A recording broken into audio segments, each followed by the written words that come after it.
কইরা ঠ্যাং ভেঙে দিবেন একবারে। এখনো চলছে মব। বিগত যে কোনো তত্ত্বাবধায়ক সরকারের চেয়ে বর্তমান সরকার একটা বাজে সরকার হিসেবে প্রমাণিত হয়েছে। জিএম কাদেরের বাড়িতে হামলা করেছে নৈতিক জায়গা থেকে নাকি লুটপাট করার জন্য, ডাকাতি করার। গণ অভ্যুত্থানের পরে আজকে 10 মাস পরেও আওয়ামী লীগের একটা কর্মী তার বাড়িতে গিয়ে এইভাবে মব সৃষ্টি করা, তার টাকা পয়সা ছিনতাই নেওয়ার যে একটা অপচেষ্টা, এটাকে সভ্যতা এবং বর্বরতা বলে? সভ্যতা বলে না বর্বরতা এটা বলেন? এটা কি উচিত নাকি? আমার ডক্টর ইউনূস কি ভালো সংস্কার করবে এটা আমরা জানি। এটা আমরা দেখলাম তো, মোটামুটি দেখা হলো না? সচিবালয়ে কিছু সমন্বয়কে বসায় দিয়ে সচিবালয়কে বাজার বানায় দিল। বিদেশি লোকগুলো বোঝে না, জানে না বাংলাদেশ সম্পর্কে, সুন্দর সুন্দর ইংরেজিতে বলে, হেউ ইংরেজিতে বলে, যা বুঝি বুঝি, না বুঝি না বুঝি। এখন কিন্তু বাংলাদেশের সাংবাদিকদের সামনে আসে না। দেখবেন যে আমাদেরকে যারা হ্যারাসমেন্ট করতেছে, ডক্টর ইউনূসের ছবি আছে এবং তারা গ্রামীণ ব্যাংকে, গ্রামীণ ফোনে অথবা ওই যে গ্রামীণ এনজিওতে চাকরি করে। খুব ভালো করে খেয়াল করবেন, এই কিস্তি কালেকশন করার লোকগুলোকে আমরা যারা রাজনৈতিক লড়াই সংগ্রাম করি, ডক্টর ইউনূসের একটু সমালোচনা করলে ওরা এসে আমাদেরকে হ্যারাসমেন্ট করে। আর ওদের তো লক্ষ লক্ষ লোক, এখন লক্ষ লক্ষ লোক আইসা যদি হ্যারাসমেন্ট করে, তাহলে তো এটা মনেই হবে তারেক যা বলে সব মিথ্যা কথা। এখন একটা পোল হচ্ছে, পোলে ভোট পড়ছে 70,000, তাই না? এখন গ্রামীণ ব্যাংকের এর যদি 1 লাখ মানুষ আসে ভোট দেওয়া শুরু করে দেয়, তাহলে তো ওইখানে আমি জীবনেও জিতবো না। কিন্তু সারা বাংলাদেশে 18 কোটি মানুষের প্রেক্ষাপট তো এক জিনিস না। ভোটে কেন ডক্টর ইউনূস ফেসবুকে জিততেছে আপনারা বুঝতে পারছেন ঘটনাটা? গ্রামীণের কিস্তির লোকগুলো যুদ্ধ ঘোষণা করছে আমাদের বিরুদ্ধে, যে ডক্টর ইউনূসকে জেতাতে হবে আমাদের বিরুদ্ধে। এই তো, তো দেখা যাবে ফেসবুক দিয়ে কতটুকু বিজয় হয়। ওই মব আর সৃষ্টি হতে দেব না আমরা, ঠিক আছে? মব সৃষ্টি করতে হলে সকল দল মিলে আমরা প্রতিহত করব। মব দিয়ে বাংলাদেশে আর শাসন চলবে না। মবের শাসন আমরা সমাপ্ত ঘোষণা করছি। এবং ডক্টর ইউনূস স্যারকে বলছি, আপনি জাপানে গিয়ে, এই যে জাপানে গিয়ে এটা কেন কথা বললেন?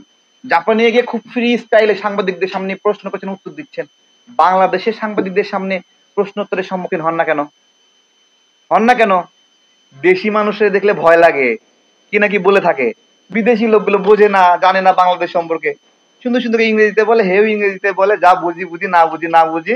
এখন কিন্তু বাংলাদেশের সাংবাদিকদের সামনে আসে না, ঠিক আছে? আপনারা যেভাবে আমাকে জেরা করেন, ডক্টর ইউনূসকে এইভাবে জেরা করলে সে সুইসাইড করবে। ডক্টর ইউনূস কি ভালো সংস্কার করবে এটা আমরা জানি।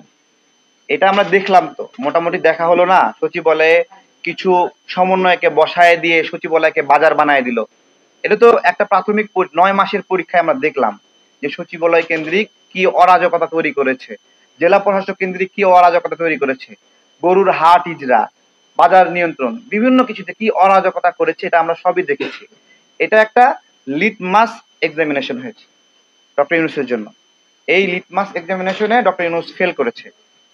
লিটমাস এক্সামিনেশন বোঝেন? লিটমাস দিয়ে ক্ষার এবং এসিড পরীক্ষা করা হয়। তো আমরা একটু লিটমাস কাগজ দিয়ে দেখলাম যে ডক্টর ইউনূস আসলে কি। আমরা দেখলাম সেই লিটমাস এক্সামিনেশনে ডক্টর ইউনূস পাস করেন নাই। এই যে কতদিন সময় পেয়েছেন উনি? 9 মাস 10 মাস। 3টা ইন্টারিম সরকারের সময় পেয়েছে। এই 3 ইন্টারিম সরকারে 3টা তত্ত্বাবধায়ক সরকার বিগত সময়ে যা যা বাস্তবায়ন করেছে তাই তাই হয়েছে। যখনই তত্ত্বাবধায়ক সরকার এসেছে দেশের মানুষ শান্তিতে ঘুমাইছে, কিন্তু এখনো চলছে মব। আমি আপনাদের কাছে একটা কথা বলি, গণ অভ্যুত্থানের সময় আমরা মারামারি করছি আওয়ামী লীগের সাথে, নাকি যুদ্ধ করছি।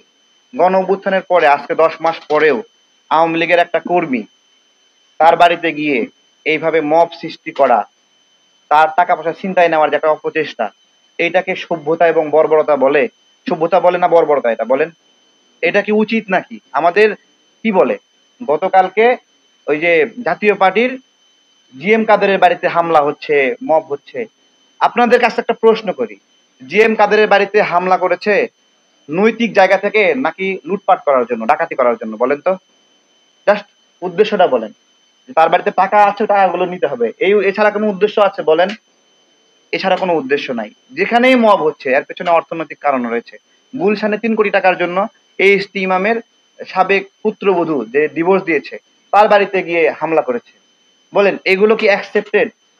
আমরা যে আমরা আমরা একটা লড়াই পার করেছি ভাই। আপনি সারাক্ষণ গাছের মাথায় উঠে থাকবেন, গাছের মাথা থেকে নামবেন না কখনো? আপনাকে রেস্ট নিতে হবে না? বাসায় গিয়ে ঘুমাতে হবে না? হ্যাঁ, আন্দোলন আন্দোলন এটা তো কোনো কথা না। এই মবের বিরুদ্ধে আমাদের অবস্থান নিতে হবে। ডক্টর ইউনূসকে এই মব শাসন থেকে ফিরে আসতে হবে। তিনি যে তার সমন্বয়কদেরকে একচ্ছত্র আধিপত্য লুটপাটের সুযোগ দিয়েছেন, এইটা আমাদের জুলাই ঐক্য নষ্ট করেছে। এবং আমরা যারা রাজনৈতিক কর্মী আমাদের মনে লোভ সঞ্চার করেছেন, লোভের সঞ্চার হয়েছে। উনি নিজেও নিয়েছেন, সমন্বয়কদেরকেও খাওয়ার একবারে পুরা মানে মেখে মাখামাখি। যেখানেই মব হবে সবাই মিলে প্রতিহত করবেন আপনারা, যেখানে চাঁদাবাজি হবে প্রতিহত করবেন। চাঁদাবাজি বিএনপি করলেও প্রতিহত করবেন, জামাত করলেও প্রতিহত করবেন, এনসিপি করলেও করবেন। ওইরা ঠ্যাং ভেঙে দিবেন একবারে। চাঁদাবাজ কারো প্রশ্রয় নাই, কারো প্রশ্রয় নাই। এবং এখান থেকে আমাদের ফিরতে হবে। আমরা কি আজীবন অসভ্য এবং বর্বর থাকবো? আমরা কি সুস্থ হব না?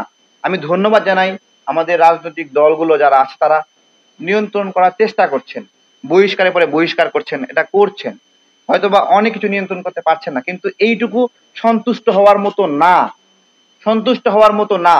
যারা এটা করছে শক্ত হাতে নিয়ন্ত্রণ করেন, না হলে আপনাদের জন্য এই যে মহাজন একবারে জমে বসবে।